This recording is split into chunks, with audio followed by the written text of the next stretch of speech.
오늘 아침 뉴스 연구소. 오늘 아침 뉴스의 맥을 짚어드리는 시간 뉴스 연구소. 오늘도 두 분의 연구위원 나오셨어요. CBS 유창수 PD, 뉴스톱 김준일 대표, 어서 오십시오. 안녕하세요. 오늘 첫 번째로 살펴볼 연구 과제, 사실은 저는 이제 동부구치소 얘기를 좀 하고 싶은데 요거는 잠시 후에 저희가 집중적으로 다뤄볼 생각이어서요. 일단 요거는 좀 제쳐두고 첫 번째 뉴스 뭐 가지고 오셨어요? 예, 고 박원순 전 서울시장 관련 수사가 5개월여 만에 끝났습니다. 네. 박 전 시장의 전직 비서가 강제추행 혐의로 박 전 시장을 고소한 게 지난 7월 8일이었고요. 박 전 시장은 그 다음날 연락이 두절돼서 실종 신고가 접수됐고 결국 북악산 인근에서 사망한 채 발견이 됐죠. 예. 경찰은 장례가 끝난 뒤인 7월 16일부터 지금까지 167일 동안 46명의 인력을 동원해서 TF를 구성하고 수사를 해왔습니다. 예.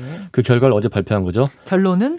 예, 박원순 전 서울시장의 성추행 의혹 사건에 대해서는 경찰이 공소권 없음으로 수사를 마쳤습니다. 이미 사망했기 때문에 공소권은 없다. 수사를 더 이상 할 이유가 없다는 거고요. 자, 그건 그렇고요. 또 사망 경위에 대해서는 범죄와 관련이 없기 때문에 조사를 하긴 했지만 내사 종결한다. 그러니까 공개하지 않는다는 거죠. 즉 타살 혐의는 없다로 결론이 난 거죠. 네. 예. 그리고 하나 남은 것이 이제 방조 의혹에 대한 고발 아니었습니까? 예, 서울시 부시장과 전 현직 비서실장을 포함해서 참모 7명이 고발이 됐는데요. 이 방조 의혹에 대해서도 증거가 부족하다라는 이유로 불기소 처분을 했습니다. 네.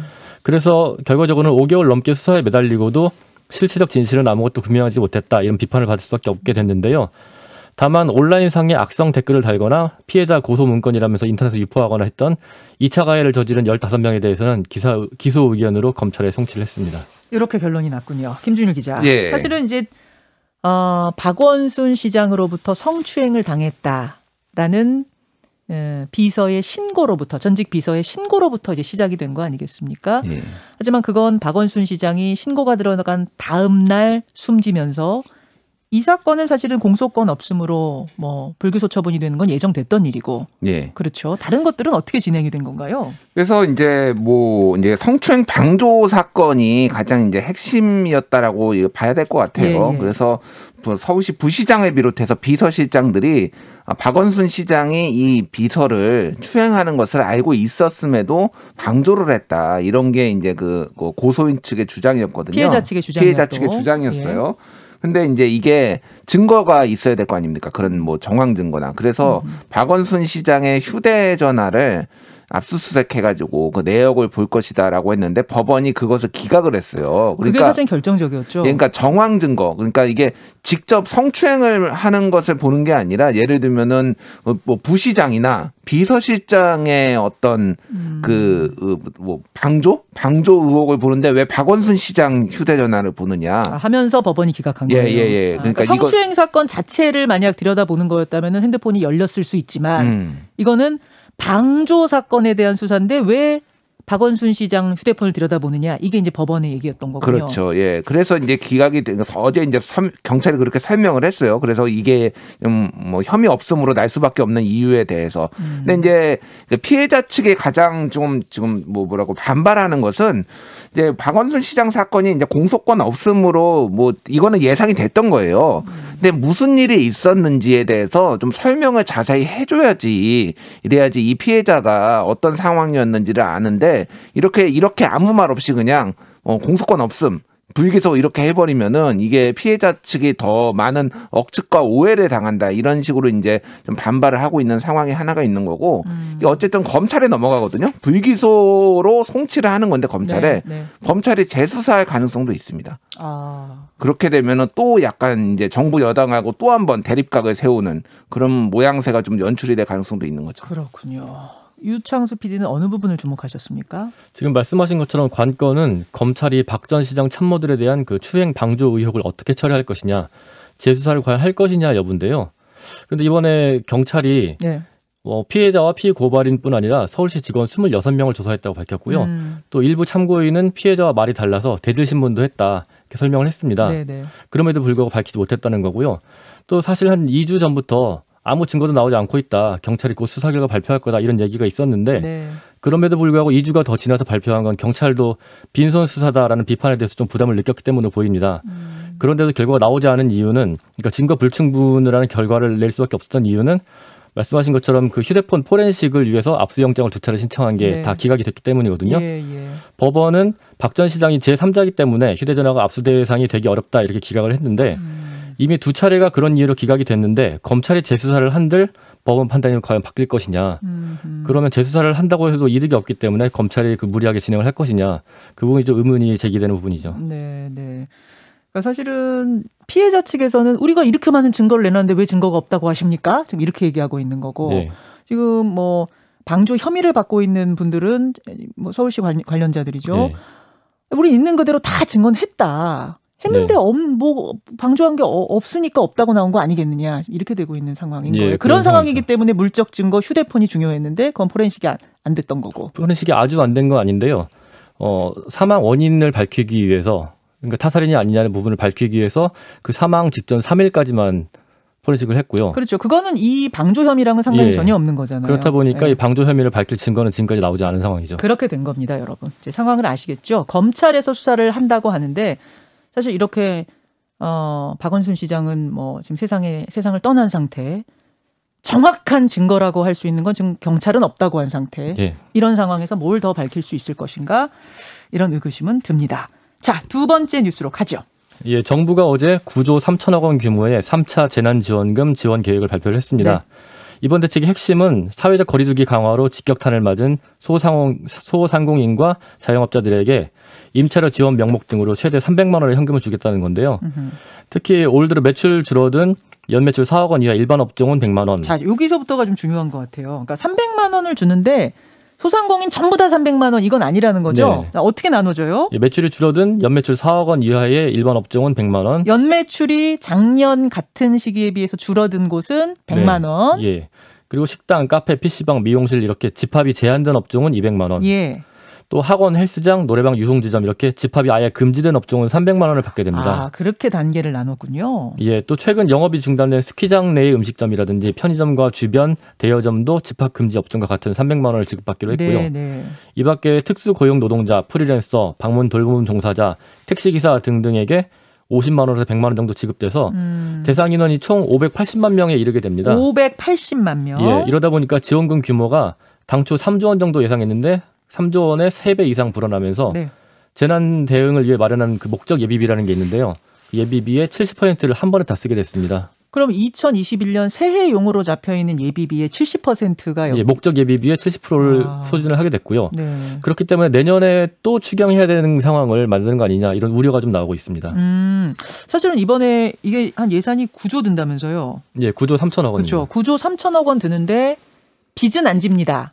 이렇게 어제 발표를 하길래 그래도 국채 발행 안 하는구나 다행이구나 했는데 그냥 뭐 이게 생각해 보니까 새해라서 예비비에서 쓰는 거구나 생각하면 나중에 빚질 수도 있겠다는 생각도 드네요.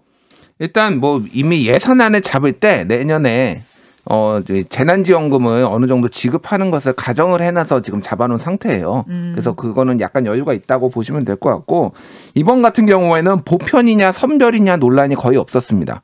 1차, 2차 줄 때마다 이게 보편 지금 뭐 전 국민 해야 되느냐 아니냐 뭐 이런 거 가지고 얘기가 있었잖아요. 그거는 그만큼 소상공인 자영업자들이 지금 절박한 상황에 있었다라는 게 사회 전체 공감대가 있었다. 이렇게 좀 보시면 될 것 같고요. 어찌됐든 지금 1월 11일까지 지금 뭐 지급을 지금 뭐 10일부터 이제 지급을 해서 최대한 빨리 지급을 한다라는 거거든요. 신속함도 너무너무 중요한 상황이다. 그럼요. 속도도 중요해요. 속도도 중요하다라고 해서 정부가 이제 여당이 특히 이제 어떤 방향 전환을 엊그저께도 말씀드렸지만은 지금 여러 안 좋은 국면들이 많은데 뭐 이를테면 뭐 윤석열 총장과의 갈등이라든지 이런 거에서 탈출해가지고 민생에 좀 집중하는 모습을 보이기 위해서 신속하게 움직이고 있다. 이렇게 볼 수가 있겠습니다. 그래요. 덧붙일 이야기 있습니까? PD? 예산이 어제 홍남기 부총리도 얘기를 했지만 목적 예비비도 2조 2천억 원이 남고 또 일반 예비비 1조 6천억 원도 남아있다. 그래서 추가 재난 상황에도 지원이 가능하다. 이렇게 아직은 괜찮다는 얘기를 했습니다.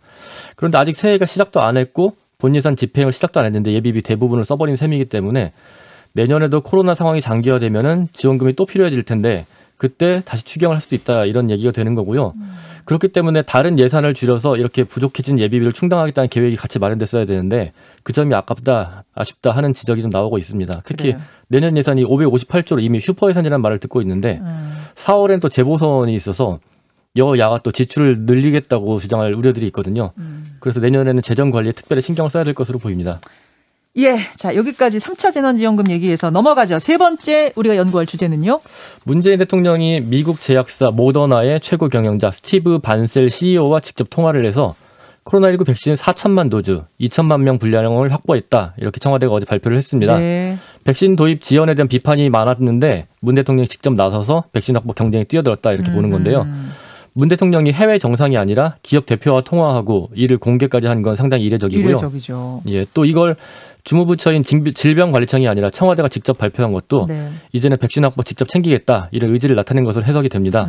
청와대는 이번에 확보한 모더나 백신과 기존 백신 공급 계약을 다 합치면 총 5,600만 명이 접종할 수 있는 백신을 확보하게 됐다 이렇게 설명하고 있습니다. 그러면은 지난번에 4,600만 명분 확보했습니다라고 발표했을 때 그때도 모더나 1,000만 명분이 들어가 있었던 네. 건데 이번에 1,000만 명을 추가해서 모더나는 2천만 명분이 됐다 이 얘기군요. 예, 1,000만 명분이 추가가 됐고 시기도 좀 더 앞당기기로 했고 가격도 좀 낮췄다 이렇게 설명하고 있습니다. 그래요. 김준일 기자. 예. 그만큼 지금 이 상황을 중대하게 보고 있다는 얘기죠. 그렇죠. 예. 그러니까 대통령이 직접 나서야 된다라는 게 그러니까 그 전에 청와대가 발표한 게 대통령이 백신 확보 지시 여러 차례 지시했다라고 하는데 이거는 그럼 면피하려는 거 아니냐, 책임 회피하려는 거 아니냐, 청와대가 이런 비판도 있었거든요. 그래서 이 문제에 있어서는 대통령이 직접 챙긴다라는 메시지를 명확하게 보여준 거고, 다만 일부에서는 좀 아쉬워하는 목소리가 있어요. 왜냐면은 이게 이제 영국에서 아스트라제네카 긴급 승인이 1월 4일 정도에 발표할 예정이라고 네네. 합니다. 그러면은 오히려 협상력이 상당히 올라갈 것이다. 아스트라제네카가 직접 가격도 훨씬 싸고 물량도 많기 때문에 그러면은 모더나랑 가격 협상력, 지금 뭐 가격이 얼마인지는 모르겠습니다만, 그래서 워낙 지금 상황이 급박하니까 떼밀려서 지금 한 건데 타이밍이 좋지는 않았다. 그러니까 협상을 위해서 우리가 우위에 있는 상황은 아니었다. 하지만 어쨌든 국내 여론이 워낙 뭐 이렇게 비판적이다 보니 이렇게 급격하게 빨리 나섰다라는 거고, 지금 이제 그 모더나 측에서 한국 측에 요청을 한 게 이 모더나 백신을 위탁 생산하는 것을 요청을 했어요. 아스트라제네카를 SK에서 하듯이 이렇게 어디서 좀 맡아서 생산해달라 이 얘기예요? 일반적으로 미국 제약사 같은 경우에는 대부분 연구만 하고 생산은 대부분 해외에서 합니다. 한국이 원래 백신의 생산 국가로 유명하거든요. 그렇죠. 근데 이제 메신저 RNA 방식 같은 경우에는 한국에서 한 번도 연구도 이루어지지도 않고 지금 해본 적도 없어요. 그래서 지금 뭐 몇 개 업체들의 얘기가 나오고 있는데 실제 이제 그게 가능할지 여부는 조금 뭐 의문인데 어쨌든 기술 이전까지 만약에 어느 정도 된다라면은 모더나가 그렇게 빨리 생산하기 위해서 그럼 한국도 기술도 확보를 하고 약간 그러면서 상당히 좋은 신호가 될 것이다 이런 얘기들이 나오고 있어요. 우리한테서 생산이 이루어진다 그러면 우리가 물량 확보하는데도 훨씬 유리할 거고. 당연히 이걸 부탁을 할 때는 기술 이전을 전제로 한 거 아닐까 싶은데요, 저는. 그거에 대해서 명확하게 밝혀주지는 않았는데 그렇게 기술 이전이 된다라고 하면은 빨리 생산할 수가 있고, 그러니까 모더나도 지금 물량이 지금 딸리는 거예요. 다른 나라에서 계속 요청이 들어오니까 그러니까 기술 이전할 가능성이 상당히 높아졌다 이런 얘기들이 나오고 있어요. 모더나 그 세계적으로 가장 유명한 백신 학자가 파우치 박사잖아요. 파우치 박사가 뭐 맞았는지 아세요? 모더나 맞았습니다. 파우치가 모더나 맞았습니다. 모더나 2천만 명분 확보 소식까지 전해드리죠. 수고하셨습니다. 감사합니다. 김현정의 뉴스쇼는 청취자 여러분의 참여로 이루어집니다. 트위터, 페이스북, 레인보우 게시판, 그리고 단문 50원, 장문 100원의 유료 문자 샵 1212, 우물정 1212 통해 참여하실 수 있습니다. 김현정의 뉴스쇼, 여러분과 함께 만듭니다.